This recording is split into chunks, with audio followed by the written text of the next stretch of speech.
sistem endokrin tuh nggak punya saluran. Yaitu ke pembuluh darah. Jadi kelenjarnya itu langsung keluarin hormon ke pembuluh darah. Nah, kalau sistem endokrin ini dia agak jauh. Jadi kelenjarnya di mana, fungsinya di mana, target organnya itu jauh banget. Beda halnya dengan kayak eksosin, enzim itu dekat-dekat ya. Kalau ini jauh-jauh. Oke, jadi hormon dikeluarin ke sirkulasi sampai target organ dan sesuai dengan organ yang dituju. Bisa ya. Reseptornya spesifik, kan efek tertentu. Ada banyak kelenjar ya. Mulai dari paling atas sebenarnya ada kelenjar hipotalamus. Hipo itu artinya di bawah, di bawahnya talamus. Yaitu kalau lihat nama hormonnya pasti hormonnya itu ada RH, RH-nya releasing hormon, ya GnRH, apa lagi CRH. Nah kemudian si hipotalamus itu ngasih rangsangan ke yang di bawahnya dia, namanya pituitary gland atau hipofisis. Nama lain dari pituitary adalah hipofisis. Disitulah dibilang adalah master of the gland karena banyak sekali dia mengontrol hormon-hormon di tubuh. Kemudian ada pineal gland. Pineal di sini bukan berarti yang di alat kelamin laki-laki, bukan ya. Ini pineal yang di otak. Dia untuk ritme tidur. Kemudian tiroid, paratiroid, ada adrenal atau suprarenal, kemudian pankreas, testis, ovaris, dan Nanti aja. Udah rekam kok. Tapi nadanya Dede, jangan nada. atau psikofisis yang terletak di sela tuska. Ingatin ya, nama tempatnya itu adalah sela torsika. Itu suatu fossa atau cekungan di dalam tulang spheno.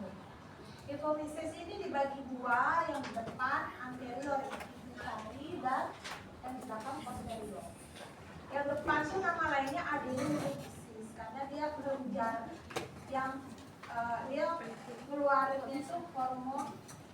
Kalau neurohipofisis ini dia hormon dikeluarkan tetapi melalui sinaps tahu kan, neuron.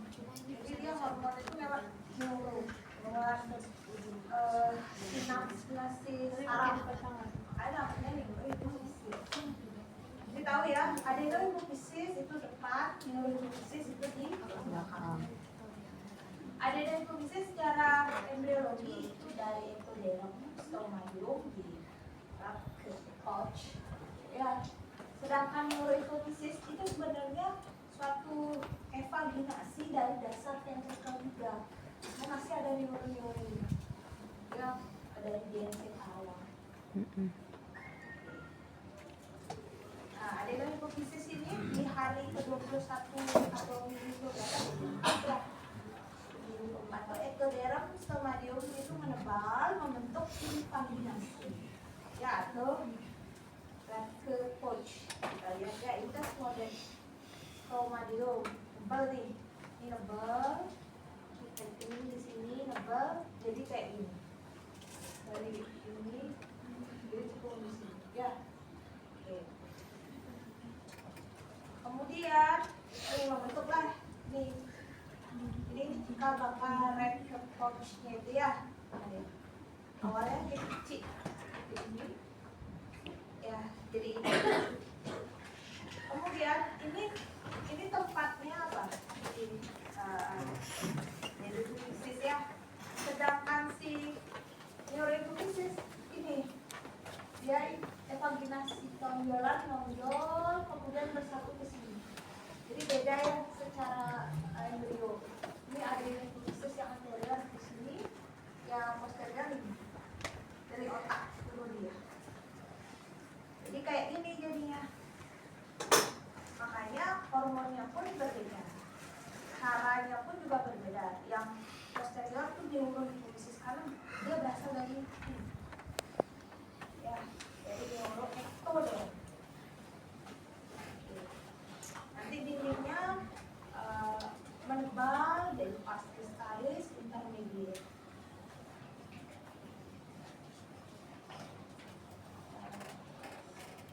Kalau neuroepifisis seperti tadi yang saya bilang, dia dasar ventrikel 3 turun dia epifisis, namun membentuk lobus yang posterior dan juga infundibulum atau tangkainya.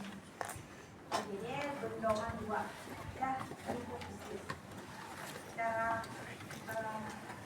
embriologi seperti itu. Jadi kalau yang posterior itu ada pars nervosa dan infundibulum. Sedangkan yang anterior lobe itu ada pars distal, ada pars tubralis atau seperti infundibulumnya ya, sekarang tubralis dan intermediate.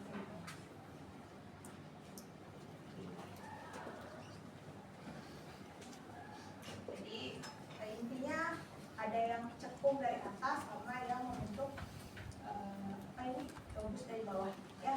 Ya. Ingatin bahwa yang posterior atau neuroepifisis ada pars nervosa dan infundibulum. Sedangkan yang adenoepifisis itu ada tubralis, distal dan intermediate. Kemudian adrenal gland atau suprarenal itu terletak di atasnya adrenal. Masih ingat ya? Ada yang bentuk kuplo, ada yang ketiga namanya Ya, bulan sabit. semiluna. Ya.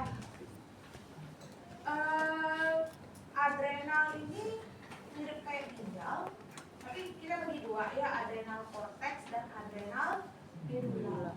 Jadi kalau cortex sama medulla pun selnya berbeda secara histologi. Adrenal cortex itu dari sel mesoderm, ya, tel. Di situ nanti ada 3 sel lapisan ya. Apa? Glomerulosa, fasciculata, renularis. Nah itu hormon-hormon apa namanya, kortisol, aldosteron, apa namanya, DHT. Sedangkan adrenal medulla itu dari neural crest. Jadi dia hubungannya dengan adrenalin non adrenalin. Adrenal medulla tuh ada 2 ya, adrenalin dan non adrenalin. Yang menghasilkan itu sel kromafin ya. Jadi awalnya di sini. Minggu kelima dia di kolom epitelium dekat dari gonad. Awalnya dia dekat sama gonad ya.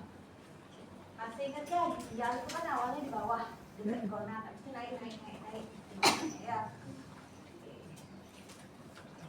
Nanti pada bulan ketiga itu gelombang kedua sel basofilit itu muncul mengitari ini, membentuk definitive cortex. Jadi cortexnya kalian harus tahu ya, zona glomerulosa, fasciculata, reticularis. Glomerulosa maksudnya apa? Aldosteron, ya, fasciculata apa? Kortisol, gitu ya. Reticularis biasanya itu apa? Dihidrotestosteron. Nah, jadi ini kan korteks. Sudah ada kromafin selnya saya bilang. Jadi dia terbentuk korteks penuh, nanti bermigrasi sel kromafinnya ke dalam membentuk medulla. Inilah yang menghasilkan hormon apa? Adrenal dan Non-adrenal. Epinefrin, norepinefrin itu sama adrenalin, noradrenalin. Nama lainnya itu ya. Jadi dari sel yang berbeda ya. Baru nanti kalau sudah terbentuk ini terbentuklah definitive cortex. Baru terbentuklah zona glomerular, fasciculata, reticularis, dalamnya ya. Jadi adrenal medulla itu kenapa dari neurocortex? Ingat dia fungsi apa? Adrenal kan simpato dia ya, meningkatkan tekanan darah dengan cara refleksi simpatisnya di kita. Makanya neuro dia dari neural crest, berbeda halnya dengan si cortex itu.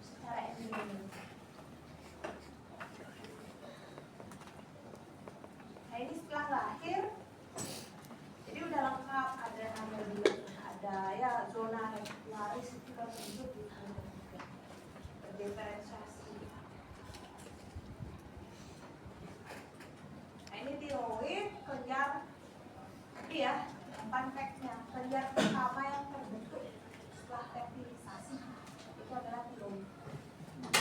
Tiroid gland itu berkembang dari dua sumber, apa aja? Follicular cell dan follicular cell atau tissue cell. Makanya dia menghasilkan 3 jenis sel,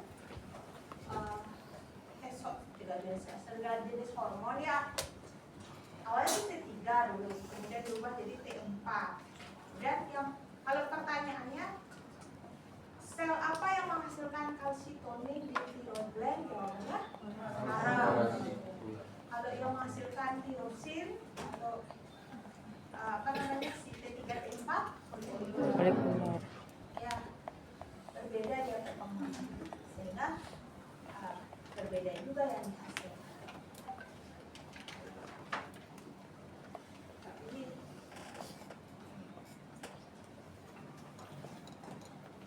Jadi dia di kelenjar yang terbentuk pertama, dia dari cekungan ya. Ingat bahwa hari ke-24 epithel pari membentuk fragmentasi membentuk piloglosal duct, namun hilang nanti saat ini.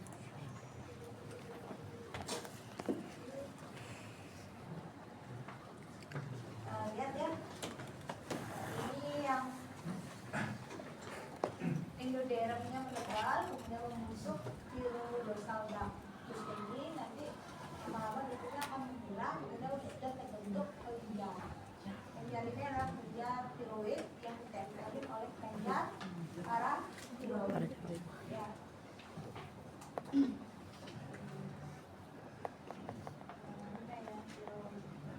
Nah ini ingat, paratiroid itu dari mana aja?